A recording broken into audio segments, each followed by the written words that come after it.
ਸਟਾਕੀਆਂ ਨੂੰ ਫਾਇਦਾ ਹੋਇਆ ਨਾ, ਸਟਾਕੀਆਂ ਨੂੰ ਫਾਇਦਾ ਹੋਇਆ ਹੈ। ਜ਼ਿਮੀਂਦਾਰ ਤਾਂ ਮਰਾ ਪਿਆ ਹੈ, ਜ਼ਿਮੀਂਦਾਰ ਦੇ ਪੱਲੇ ਸ਼ੈ ਕੋ ਨਹੀਂ।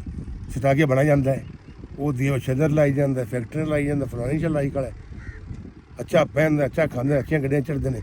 ਅਸੀਂ ਗੱਡੀਆਂ ਵੇਚ ਹੋ ਗਏ ਸਕੂਟਰਾਂ ਤੇ, ਹੁਣ ਸਕੂਟਰ ਵੇਚ ਸਾਈਕਲਾਂ ਤੋਂ ਹੈ। अस्सलाम वालेकुम दोस्तों, मैं ਤੁਹਾਡਾ ਭਰਾ ਮੀਆਂ ਮੁਹੰਮਦ ਅਫਜ਼ਲ ਬੱਟੂ ਤੇ ਤੁਸੀਂ ਵੇਖਦੇ ਪਏ ਹੋ ਡਿਜੀਟਲ ਕਿਸਾਨ ਪਾਕਿਸਤਾਨ। ਕਿਸਾਨ ਵੀਰ ਭਰਾਓ, ਭਾਰੀ ਮਕਈ ਦਾ ਸੀਜ਼ਨ ਜਿਹੜਾ ਹੈ ਕਿਸਾਨ ਵੀਰ ਭਰਾਵਾਂ ਨੇ ਅਗੇਤਾ ਹੀ ਸ਼ੁਰੂ ਕਰ ਦਿੱਤਾ ਹੈ। ਬੈਕ ਸਾਈਡ ਤੇ ਵੱਡਾ ਟਰੈਕਟਰ ਤੇ ਵੱਡੀ ਮਸ਼ੀਨ ਖੇਲਾਂ ਪਾਉਂਦੀ ਪਈ ਹੈ ਤੇ ਡਰਾਈਵਰ ਭਾਈ ਮੌਜੂਦ ਹੈਗੇ ਨੇ, ਉਹਦੇ ਕੋਲ ਮਾਲੂਮਾਤ ਲੈਣੇ ਹੈ ਵੀ ਕਿਹੜਾ ਲੱਗਦਾ ਪਿਆ, ਕਿਹੜਾ ਜ਼ਿਆਦਾ ਕਿਸਾਨ ਪਸੰਦ ਕਰਦੇ ਨੇ ਤੇ ਇਹਦੀ ਪੈਦਾਵਾਰ ਕਿਸ ਬੀਜ ਦੀ ਜ਼ਿਆਦਾ ਹੈ। ਤੇ ਨਾਲ ਹੀ ਕਿਸਾਨ ਭਾਈ ਵੀ ਮੌਜੂਦ ਹੈਗੇ ਨੇ, ਉਹਨਾਂ ਨਾਲ ਵੀ ਗੱਲਬਾਤ ਕਰਨੇ ਹੈ। ਆਓ ਪਹਿਲੇ ਜਨਾਬ ਉਸਤਾਦ ਨਾਲ ਗੱਲ ਕਰੀਏ। अस्सलाम वालेकुम जी। वालेकुम अस्सलाम। भाईजान की हाल है? अल्हम्दुलिल्लाह। भाईजान भारिया मकई अगेती शुरू कर दी है? हाँ जी, अगेतरी शुरू कर दी। ये मैंने दसो हाली तो जनवरी है हाँ जी। ते केड़ी लोड़ है इन्नी अगेतरी लावन दी? जनवरी दी 5-7 ਨੂੰ ਲੱਗ ਜਾਣੀ ਚਾਹੀਦੀ ਮੱਕੀ ਬਿਆਰੀਆ, भारिया ਤਾਂ ਕਿ ਟਾਈਮ ਹੁੰਦਾ ਪੂਰਾ ਹੋ ਜਾਏ। कोरा पै गया तो फिर ਇਹ ਸਿੰਗਲ ਖੇਲੀ ਜੀ, ਇਹਦੇ ਤੇ ਕੋਰਾ ਜਿਹੜਾ ਹੈ ਨਾ ਜੀ ਇੱਕ ਸਾਈਡ ਤੇ ਲੱਗਦੀ, ਇਹਦੇ ਤੇ ਕੋਰਾ ਘਾਟ ਅਸਰ ਕਰਦਾ। घाट असर करता है। हाँ जी। अच्छा उस्ताद जी मैंने दसो 850 है ਤੁਹਾਡਾ ਟਰੈਕਟਰ ਹੈ, ਇਹ ਨਿਊ ਹਾਲੈਂਡ ਦਾ NH 850 ਹੈ ਜੀ। कैसा चलता ਪਿਆ है? ਮਾਸ਼ਾਅੱਲਾ ਬਹੁਤ ਅੱਛਾ ਚੱਲ ਰਿਹਾ ਹੈ। ਤੇ ਇਹ ਮੈਨੂੰ ਦੱਸੋ ਵੀ ਇਹ ਕਿੰਨੀਆਂ ਖੇਲਾਂ ਪਾਉਂਦਾ ਪਈ ਮਸ਼ੀਨ ਇਹ ਤੁਹਾਡੀ? 7 ਪਾਉਣ ਦੀ ਪਈ ਜੀ। 7 ਪਾਉਂਦੀ ਪਈ ਹੈ। ਮਸ਼ੀਨ ਦੀ 7 ਪਈ। 1 ਏਕੜ ਤੇ ਕਿੰਨਾ ਖਰਚਾ ਕਰਦਾ ਪਿਆ ਟਰੈਕਟਰ? 1 ਏਕੜ ਤੇ ਖਰਚਾ 3 ਲੀਟਰ 2.5 ਲੀਟਰ ਇੱਥੇ ਖਰਚਾ 3-4 ਲੀਟਰ ਕਰ ਜਾਂਦਾ ਹੈ। ਇਹ ਮੈਨੂੰ ਦੱਸੋ ਵੀ ਇਹ ਕਿਰਾਏ ਤੇ ਚਲਾਉਂਦੇ ਪਏ ਹੋ ਜਾਂ ਆਪਣੀ ਹੈ? ਇਹ ਕਿਰਾਏ ਤੇ ਚਲਾਉਂਦੇ। ਕਿੰਨਾ ਕਿਰਾਇਆ ਲੈਂਦੇ ਪਏ ਹੋ? ਕਿਰਾਇਆ ਬਸ ਮਕੂਲ ਜੇ 3000 ਰੁਪਏ। 3000 ਰੁਪਈਆ। ਇਹ ਮਸ਼ੀਨ ਤੁਹਾਡੀ ਕਾਫੀ ਚੌੜੀ ਹੈ, ਇਹ ਖਾਦ ਖੁਦ ਵਿੱਚੇ ਪਾਉਂਦੇ ਪਏ ਹੋ? ਖਾਦ ਵੀ ਵਿੱਚ ਪਾ ਰਹੇ। ਕਿੰਨੀ ਖਾਦ ਲਗਾਉਂਦੇ ਪਏ ਹੋ? 2 ਬੋਰੀ ਜੀ। 1.5 ਬੋਰੀ DAP ਦੀ? ਹਾਂਜੀ DAP ਦੀ 1.5 ਬੋਰੀ ਪੂਰੀ ਹੈ? ਪੂਰੀ 1.5 ਦੀ। ਅੱਛਾ, ਤੇ ਜਿੰਨੇ ਵੀ ਕਿਸਾਨ ਵੀਰ ਭਰਾ ਜਿਹੜੇ ਬੈੱਡ ਤੇ ਲਗਾਉਂਦੇ ਨੇ ਉਹ ਕਦੋਂ ਲਾਵਣ? ਉਹ ਤਕਰੀਬਨ ਕੋਈ 15-20 ਦਿਨ ਠਹਿਰ ਤੇ ਲਾਵਾਂਗੇ। 15-20 ਦਿਨ ਠਹਿਰ ਤੇ ਠਹਿਰ ਲਾਵਣ। ਕੇ ਲਾਵਾਂਗੇ। ਤੇ ਚਲੋ ਜੀ ਚਲਾਓ ਉਸਤਾਦ ਜੀ, ਅਸੀਂ ਵੇਖੀਏ ਤੁਹਾਡਾ ਹਾਂਜੀ। ਟਰੈਕਟਰ ਕੈਸੀ ਪਰਫਾਰਮੈਂਸ ਦਿੰਦਾ ਹੈ। ਅੱਛਾ ਕਰੋ ਜੀ। ਤੇ ਗੱਲ ਪਹਿਲੇ ਜਨਾਬ ਕਰ ਲਈਏ ਕਿਸਾਨ ਵੀਰ ਭਰਾਵਾਂ ਨਾਲ। अस्सलाम वालेकुम जी। भाई साहब की हाल चाल है? तबीयत ठीक है? ਤੇ ਭਾਈ ਸਾਹਿਬ ਮੈਂ ਡਰਾਈਵਰ ਤੋਂ ਪੁੱਛਿਆ ਵੀ ਇੰਨੀ ਜਲਦੀ ਕਿਹੜੀ ਗੱਲ ਦੀ ਹੈ ਵੀ ਤੁਸੀਂ ਮਕਈ ਜਿਹੜਾ ਜਨਵਰੀ 'ਚ ਲਾਈ ਆਉਂਦੇ ਹੋ, ਇਹ ਕੋਈ ਆਪਣਾ ਤਜਰਬਾ ਸਾਡੇ ਕਿਸਾਨਾਂ ਨਾਲ ਸ਼ੇਅਰ ਕਰੋ। ਇਹ ਤਾਂ ਪਹਿਲੇ ਵੀ ਹੈ ਤੇ ਉਸ ਤੋਂ ਠੀਕ ਆਉਂਦੀ ਹੈ ਤੇ ਟਾਈਮ ਨਾਲ ਫਰ ਜਾਂਦੀ ਹੈ। ਮਤਲਬ ਵੀ ਤੁਸੀਂ ਪਿਛਲੇ ਸਾਲ ਵੀ ਜਨਵਰੀ 'ਚ ਹੀ ਲਗਾਈ ਸੀ? ਉਸ ਤੋਂ ਪਿਛਲੇ ਸਾਲ ਲਗਾਈ ਸੀ ਤੇ ਕਿੰਨੀ ਪੈਦਾਵਾਰ ਨਿਕਲੀ ਸੀ? 10 ਮਣ 110 ਮਣ। 115 ਮਣ 110 ਮਣ। ਇਹ ਕਿਹੜਾ ਹੁਣ ਬੀ ਆਪਾਂ ਲਾਉਣਾ ਹੈ? 1429। 1429। ਹਾਂਜੀ। ਇਹ ਜ਼ਿਆਦਾ ਅੱਛਾ ਹੈ ਜਾਂ ਆਪਣੇ ਤਜਰਬੇ 'ਚ ਹੈ? तजर्बे से तो अच्छा दूसरा भी है, तिरे टिक्की भी अच्छा अच्छा ही भी है, वो भी है। इनका रंग बड़ा खूबसूरत है, ये 100-200 रेट ਵੱਧ ਦੇ ਜਾਂਦਾ ਹੈ। ਅੱਛਾ, ਰੇਟ ਵੀ ਅੱਛਾ ਲੱਭ ਜਾਂਦਾ ਹੈ। ਖੂਬਸੂਰਤੀ ਹੈ ਨਾ ਰੰਗ ਦੀ, ਖੂਬਸੂਰਤੀ ਰੰਗ ਦੀ। ਤੇ ਇਹ ਹੁਣ ਜਿਹੜਾ ਮਸ਼ੀਨ ਵਾਲਾ ਕੰਮ ਹੈ ਇਹ ਤਾਂ ਮਾਸ਼ਾਅੱਲਾ ਮੈਨੂੰ ਵਧੀਆ ਲੱਗਦਾ ਪਿਆ। ਤੇ ਜ਼ਮੀਨ ਜਿਹੜੀ ਹੈ ਉਹ ਥੋੜਾ ਜਿਹੀ 1-2 ਹੋਰ ਰੂਟਰ ਵੱਜ ਜਾਵਣ ਤਾਂ ਬਿਹਤਰ ਨਹੀਂ ਸੀ? ਬਿਹਤਰ ਹੈਗੀ ਹੈ ਰੂਟ। ਜ਼ਿਮੀਦਾਰ ਦੇ ਪੱਲੇ ਕੀ ਰਹਿ ਗਿਆ ਹੈ? ਕੀ ਹੋ ਗਿਆ ਜ਼ਮੀਂਦਾਰ ਜ਼ਿਮੀਦਾਰ ਨੂੰ? ਮੁਆ ਬੇ ਆਲੂ ਦੇ ਪੱਲੇ ਸ਼ੈ ਕੋ ਨਹੀਂ, ਆਲੂ ਨੇ ਮਾਰ ਦਿੱਤਾ ਮਾਰ ਹੈ। ਦਿੱਤਾ। ਇਹ ਤਾਂ ਪੂਰਾ ਪਾਕਿਸਤਾਨ ਹੀ ਕਰਲਾਂਦਾ ਪਿਆ ਹੈ। ਆਂਦਾ ਵੀ ਹੈ ਤੇ ਇਹ ਤਨ ਖਾਦ ਬਗੈਰ ਹੀ ਬੀਜਦੇ ਪਏ ਇੱਕ ਵਾਰੀ। ਅੱਛਾ ਉੱਤੋਂ ਵੇਖਦਾ ਆਲੂ ਕੋਈ ਵਿਕੇ ਤਾਂ ਖਾਦ ਹੀ ਪਾ ਲੈਂਦਾ। ਭਾਈ ਸਾਹਿਬ ਡਰਾਈਵਰ ਆਖਦਾ ਪਿਆ ਮੈਂ 1.5 ਬੋਰੀ ਕੇਰਦਾ ਪਿਆ। ਉਹ 1.5 ਬੋਰੀ ਕਿਹੜੀ ਹੈਗੀ ਹੈ? ਆ ਨਾ ਹੋਏ ਚੁਏ। ਨਾ ਹੋਇਆ ਚੂਹਾ ਹੈ। ਅੱਛਾ, ਤੇ ਹਾਜੀ ਸਾਹਿਬ ਇਹ ਕੀ ਰੋਲਾ ਪਿਆ ਖਲਾ ਬਾਰਡਰਾਂ ਦਾ ਜਾਂ ਆਲੂ ਦਾ ਕੀ ਮਸਲਾ ਹੈ? ਬਸ ਹੁਣ ਕੀ ਆਖੀਏ, ਆਖਰ ਜੋਗੇ ਹੀ ਨਹੀਂ ਸ਼ਾਮੀ ਟੱਕਰ ਪਏ ਉਸ ਨਹੀਂ ਤੁਸੀਂ ਤੇ ਮੈਨੂੰ ਦੱਸੋ ਨਾ ਵੀ ਹਕੂਮਤ ਦੀ ਨਕਸ ਪਾਲਿਸੀ ਹੈ, ਮਤਲਬ ਇਹਨਾਂ ਸੀ ਹੈ ਨਾ ਜੀ ਜੀ ਜਿਹੜਾ ਜ਼ਿਮੀਦਾਰ ਮਰਦਾ ਪਿਆ ਹੈ, ਇਹ ਮੁਲਕ ਤਬਾਹ ਹੁੰਦਾ ਪਿਆ ਹੈ। ਨੂਨ ਲੀਗ ਨੂੰ ਅਮਰ ਰੱਖੇ ਹੈ ਹੀ ਨੂਨ ਲੀਗ, MP ਆਪਣਾ ਨੂਨ ਲੀਗ ਦਾ, MN ਨੂਨ ਲੀਗ ਦਾ, ਉਹ ਆਪਣੇ ਬਾਰੇ ਉਹ ਦੱਸਣਾ ਅੱਗੇ ਜ਼ਿਮੀਦਾਰ ਦਾ ਕੀ ਹਾਲਾਤ ਹੁੰਦਾ ਪਿਆ ਹੈ। ਸੋਸ਼ਲ ਮੀਡੀਆ ਤੇ ਦੱਸਦਾ ਪਿਆ, ਮੇਰਾ ਖਿਆਲ ਭੁੱਲ ਤਾਂ ਹਕੂਮਤ ਨੂੰ ਕੋਈ ਨਹੀਂ ਹੈਗੀ। ਹਾਂਜੀ, ਹੁਣ ਬਸ ਦੱਸੋ ਨਾ ਕਿ ਜ਼ਿਮੀਦਾਰ ਮਰਾ ਪਿਆ ਨੇ, ਉਹ ਤਾਂ ਆਪ ਤੰਗ ਹੋਇਆ ਖੜਾ ਹੈ, ਜੀ ਸਹੀ ਦਵਾਈ ਹੈ। ਤੋਂ ਤੰਗ ਹੋਇਆ ਖੜਾ ਹੈ। ਤੇ ਹਾਜੀ ਸਾਹਿਬ ਇਹ ਤਾਂ ਤੁਹਾਡੀ ਗੱਲ ਬਜਾਇਆ, ਲੇਕਿਨ ਸਾਡੀ ਕੋਸ਼ਿਸ਼ ਹੈ ਵੀ ਤੁਹਾਡੀ ਆਵਾਜ਼ ਜਿਹੜੀ ਹੈ ਨਾ ਉਹ ਇਮਾਨਾਂ ਤੱਕ ਪਹੁੰਚਾਈਏ। ਆਵਾਜ਼ ਤਾਂ ਪਹੁੰਚਦੀ ਵੀ ਹੈ ਲੇਕਿਨ ਅਮਲ ਦਰਾਮਦ ਹਕੂਮਤ ਹੀ ਕਰਨਾ ਹੈ। ਹਾਜੀ ਸਾਹਿਬ ਇਹ ਤਾਂ ਹੁਣ ਜਿਹੜਾ ਮਜ਼ੀਦ ਕਿੰਨੀਆਂ ਬੋਰੀਆਂ ਲੱਗਣਗੀਆਂ, ਕਿੰਨਾ ਕੁ ਖਰਚਾ ਆਵੇਗਾ ਮਕਈ ਤੇ? ਇਹ 2 DAP ਤੇ 1 ਪੋਟਾਸ਼ ਤੇ 4 ਯੂਰੀਆ, ਟੋਟਲ ਖਰਚਾ ਕਿੰਨਾ ਆ ਗਿਆ ਤੇ ਸੀ? ਨਾਲ ਤਕਰੀਬਨ ਕਿਹਨਾ ਆਪਣਾ ਜ਼ਹਿਰਾ ਵਗੈਰਾ ਜੀ ਜੀ ਉਹ ਪਵਣ ਗਿਆ। ਇਹਦੇ ਤੇ ਖਰਚਾ ਤਕਰੀਬਨ ਕੋਈ ਲੱਖ ਤੋਂ ਉੱਪਰ ਚਲਾ ਜਾ ਸੀਗਾ। ਲੱਖ ਤੋਂ ਉੱਤੇ ਚਲਾ ਜਾ ਸੀਗਾ। ਤੇ ਬਾਕੀ ਫਿਰ ਵਕਤ ਆਵੇਗਾ ਤੇ ਪਿਛਲੀ ਵਾਰੇ ਜਦੋਂ ਲੱਥੀ ਸੀ ਬਾਰੀਆ 2200 1800 ਰੇਟ ਆ ਹਾਂਜੀ ਤੇ ਪਿੱਛੇ ਜਾ ਕੇ ਜਦੋਂ ਆਪਾਂ ਵਿਹਲੇ ਹੋ ਗਏ ਹਾਂਜੀ ਤੇ ਰੇਟ ਹੋ ਗਿਆ 3500 3800 4000 ਸਟਾਕਿਆਂ ਨੂੰ ਫਾਇਦਾ ਹੋਇਆ ਨਾ, ਸਟਾਕੀਆਂ ਨੂੰ ਫਾਇਦਾ ਹੋਇਆ ਹੈ। ਜ਼ਿਮੀਦਾਰ ਤਾਂ ਮਰਾ ਪਿਆ ਹੈ, ਜ਼ਿਮੀਦਾਰ ਤੇ ਪੱਲੇ ਸ਼ਹਿ ਕੋ ਨਹੀਂ, ਸਟਾਕਿਆ ਬਣਾ ਜਾਂਦਾ ਹੈ, ਉਹ ਦਿਓ ਸ਼ਦਰ ਲਾਈ ਜਾਂਦਾ, ਫੈਕਟਰੀ ਲਾਈ ਜਾਂਦਾ, ਫਲਾਣੀ ਚਲਾਈ ਖੜਾ ਅੱਛਾ ਪਹਿਨਦਾ, ਅੱਛਾ ਖਾਂਦਾ, ਅੱਛੀਆਂ ਗੱਡੀਆਂ ਚੜ੍ਹਦੇ ਨੇ। ਅਸੀਂ ਗੱਡੀਆਂ ਵੇਚ ਹੋ ਗਏ ਸਕੂਟਰਾਂ ਤੇ, ਹੁਣ ਸਕੂਟਰ ਵੇਚ ਸਾਈਕਲਾਂ ਤੋਂ ਉਸਾ ਇਹ ਤਾਂ ਐਵੇਂ ਹੀ ਲੱਗਦੇ ਪਏ ਨੇ। ਅੱਲਾ ਖੈਰ ਕਰੇ, ਹੁਣ ਦੁਆ ਕਰਨੇ ਆ। ਤਸੱਲੀ ਹੋਈ ਖੜੀ ਭਈ ਯਾਰ ਕੀ ਨੇ। ਜੀ ਠੀਕ ਹੋ ਗਿਆ ਜੀ ਸਾਹਿਬ। ਤੇ ਕਿਸਾਨ ਵੀਰ ਭਰਾਵੋ, ਹੁਣ ਤੁਹਾਨੂੰ ਪਰਫਾਰਮੈਂਸ ਵਿਖਾਣੇ ਜਨਾਬ ਨਿਊ ਹਾਲੈਂਡ 850 ਦੀ।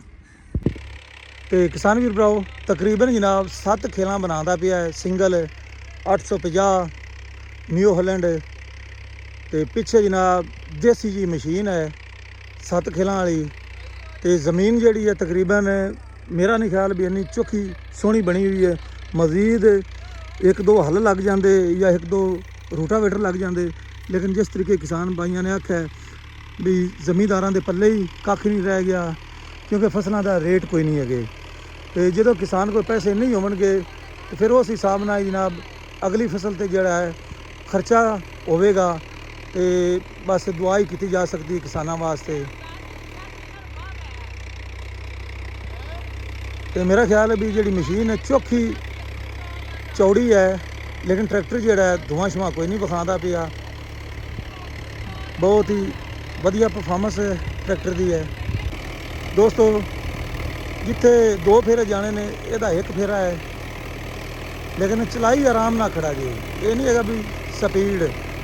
ਤੇ ਥੋੜਾ ਜਿਹੜਾ ਨਾ ਟਾਇਰ ਸਲਿੱਪ ਵੀ ਮਾਰਦੇ ਪਏ ਨੇ, ਕਿਉਂਕਿ 7 ਖੇਲਾਂ ਓਵਰ ਬਣ ਜਾਂਦਾ ਲੋਡ ਇਹਦੇ ਤੇ।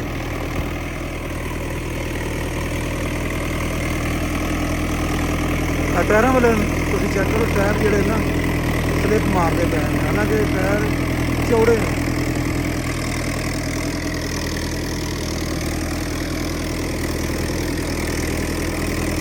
New Holland 850 85 horse power.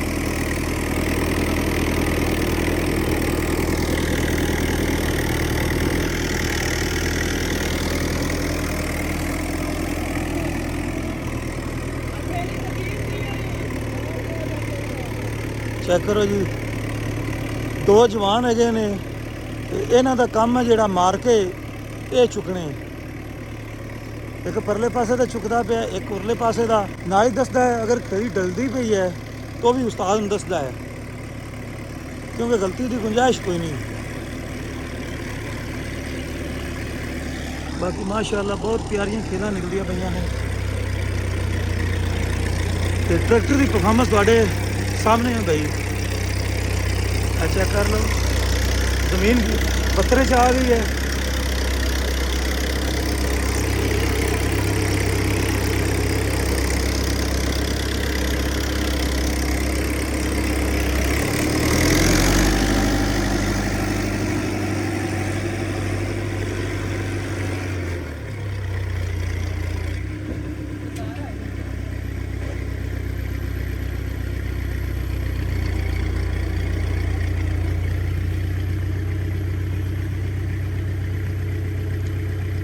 ਦੇਸੀ ਜੁਗਾੜ ਹੀ ਬਣਿਆ ਹੋਇਆ ਦੋਸਤੋ, ਤੇ ਬਹੁਤ ਵੱਡੀ ਮਸ਼ੀਨ ਹੈ।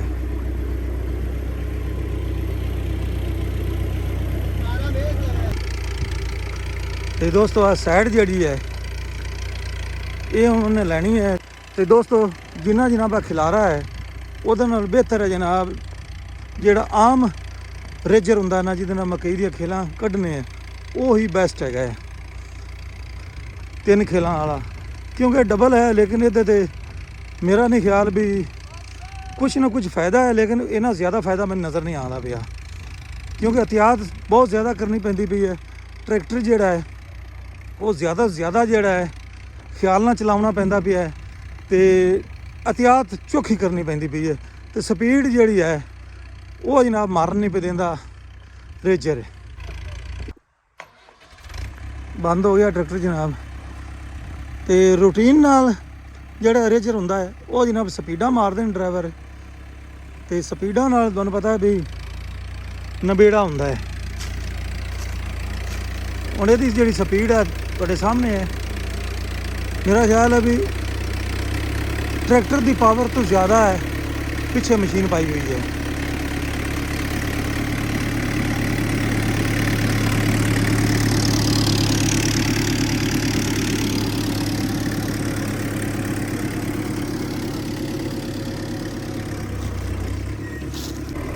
ਤੇ ਕਿਸਾਨ ਵੀਰ ਭਰਾਓ, ਪਰਫਾਰਮੈਂਸ ਤੁਸੀਂ ਵੇਖ ਲਈ ਹੈ ਤੇ ਮੈਂ ਆਪਣੇ ਦੋਸਤਾਂ ਨੂੰ ਦੱਸਦਾ ਚੱਲਾਂ ਵੀ ਇਹਨਾਂ ਦੋਸਤਾਂ ਦਾ ਜਿਹੜਾ ਨਾ ਜਿਹੜੇ ਉੱਪਰ ਬੈਠੇ ਹੋਏ ਨੇ ਇਹਨਾਂ ਦਾ ਇੱਕ ਹੋਰ ਕੰਮ ਵੀ ਹੈਗਾ ਜੇ, ਜਿਹੜੇ ਪਾਸੇ ਘੱਟ ਲੱਗਦਾ ਹੈ ਇਹ ਵਜ਼ਨ ਜਿਹੜਾ ਨਾ ਪੂਰਾ ਕਰਦੇ ਨੇ, ਸੱਜੇ ਖੱਬੇ ਇਹਨਾਂ ਨੂੰ ਕਹਿੰਦੇ ਨੇ ਵੀ ਹੋ ਜਾਓ ਤਾਂ ਕਿ ਖੇਲੀ ਜਿਹੜੀ ਨੇ ਜ਼ਿਆਦਾ ਅੱਛੀ ਨਿਕਲੇ।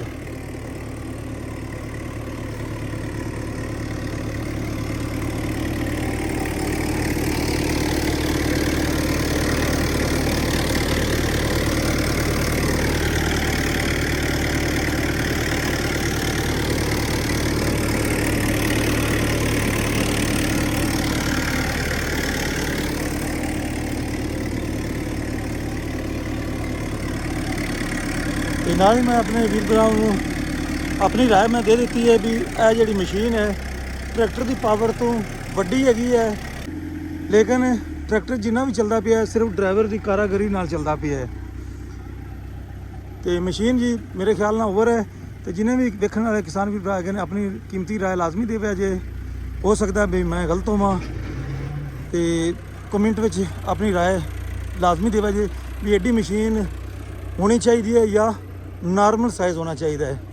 ਤੇ ਹੁਣ ਮੈਨੂੰ ਤਾਂ ਇਜਾਜ਼ਤ, ਤੁਹਾਡਾ ਭਰਾ ਮੀਆਂ ਮੁਹੰਮਦ ਅਫਜ਼ਲ ਬੱਟੂ। ਅੱਲਾ ਹਾਫਿਜ਼, ਪਾਕਿਸਤਾਨ ਜ਼ਿੰਦਾਬਾਦ।